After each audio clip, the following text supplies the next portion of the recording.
I was taking a look at an article by Hemant Mehta the other day about a school board completely disintegrating over the fact that they aren't allowed to pray in the school's PA system before the board meeting starts. Let's take a look at the article and see what it has to say. Let's get into it.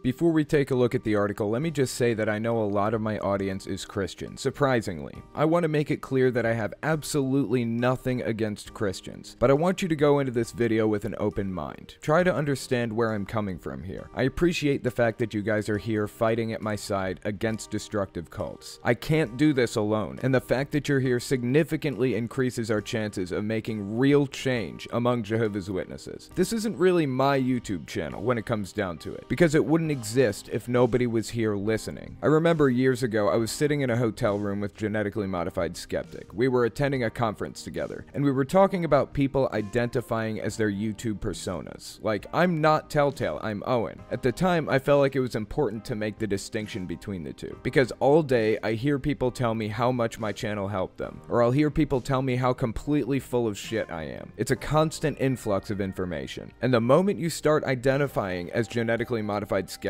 or Telltale or whoever is the moment you lose the plot. You start taking credit for all the good and blaming yourself for all the bad. You lose sight of the fact that you're just another person and there's literally nothing special about you except for the fact that you fell face first into this field and the work you do affects people more directly than, say, the job I was doing before as a software engineer, which, truth be told, probably affected significantly more people than my YouTube channel does, considering the fact that I was working on financial software. It's just that this job affects people's lives in a far more personal way. So anyways, I digress. As I was saying, thank you guys for being here, and thank you guys for supporting me as I try to inform people about destructive cults. My channel literally would not exist if it weren't for you guys sticking around to listen. If you want to support me, there are a few good ways. First, you can share my videos with people. You'd be surprised how many people have a cousin who's a Jehovah's Witness, or even an ex-Jehovah's Witness, or ex-Mormon, or an aunt involved in Scientology, even if it's kind of on the outskirts of the religion. And hearing this kind of information could be the tipping point they need to look deeper. Not to mention the fact that I have another YouTube channel, my podcast, where I talk about a broad range of subjects every Sunday at 9 p.m. and upload clips of it throughout the week. Second is Patreon. It's a solid way of making sure that no matter what's going on with YouTube or whatever else, I'm still able to do this work. I don't have to worry as much about what'll get the most clicks. I can focus on subjects I think are important. And finally, if you want to get something back for your support, you can check out my stores. I have a merchandise store where I sell t-shirts and stickers and stuff. And I also have a 3D printing store where I sell all kinds of stuff like controller and cartridge stands for every system from the original Nintendo to the Xbox One. So give it a look. As I was saying, to the Christians who are here listening, try giving this a listen with an open mind. I know this is a contentious issue for a lot of Christians, but there's a reason why I have an issue with it. I hope you stick with me through it. Okay, with that being said, let's get into it. I have another article here by The Friendly Atheist. Arkansas School Board whines about inability to force Christianity on everyone. Here's a story we've heard before. A school district was praying before football games over the public address system and before school board meetings. The Freedom from Religion Foundation tells them to put a stop to it. They do. But in the Pea Ridge Public Schools in Arkansas, the response has been shock and disgust. Of course, it's Arkansas. What did you expect? This is a quote. I think giving the school board the opportunity to pray is better than taking it and removing it completely. I think there are more people upset about it than people who are not upset about it, said David Austin, lead pastor at the Ridge Church. I'm sorry you're upset about that. I'm not taking away your ability or right to pray. I'm taking away your right and ability. You didn't have a right to this, first of all. I'm taking away the right that you are removing from other people to not listen to this bullshit. That's what I'm taking away. I am preventing you from imposing your bullshit on other people. That is against the law. Austin says when he heard the news, it was heartbreaking. Yeah, I bet it was heartbreaking.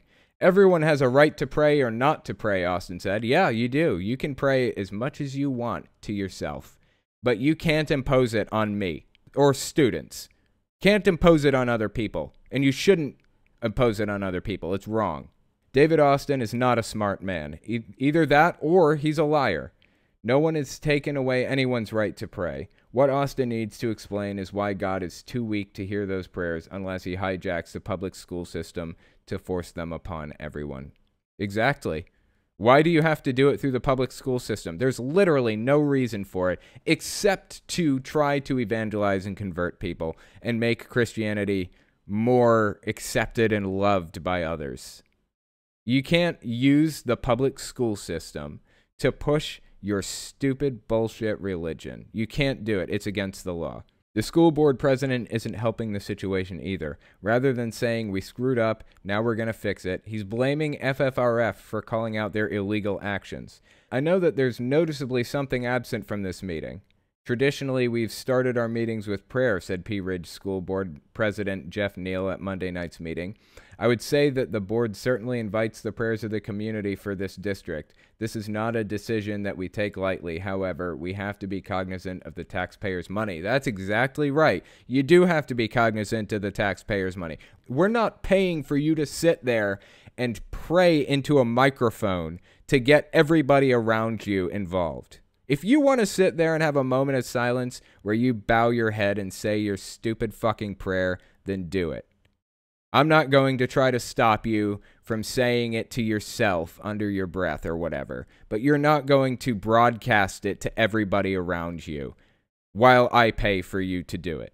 That's another way of saying we would love to force Jews and Muslims to listen to our one-sided conversations with Jesus, but those damn atheists told us we can't, so blame them, not us. Yeah, exactly. They should be thanking FFRF for saving them the cost of a lawsuit they would have lost, not blaming them for stopping forced Christian prayers.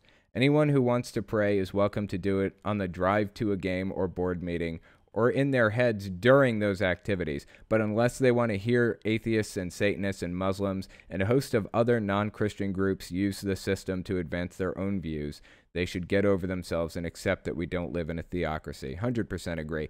And that's something that I think a lot of Satanist groups actually contribute, something really valuable that they contribute. Like when a Christian tries to put up statues of the Ten Commandments in front of a courthouse or whatever, Satanists will come in and do the exact opposite. They'll put up Satanist statues right next to the Ten Commandments. Now, they can force the Satanists to take it down, but they have to force the Christian to take it down too. So, props to the Satanic Temple.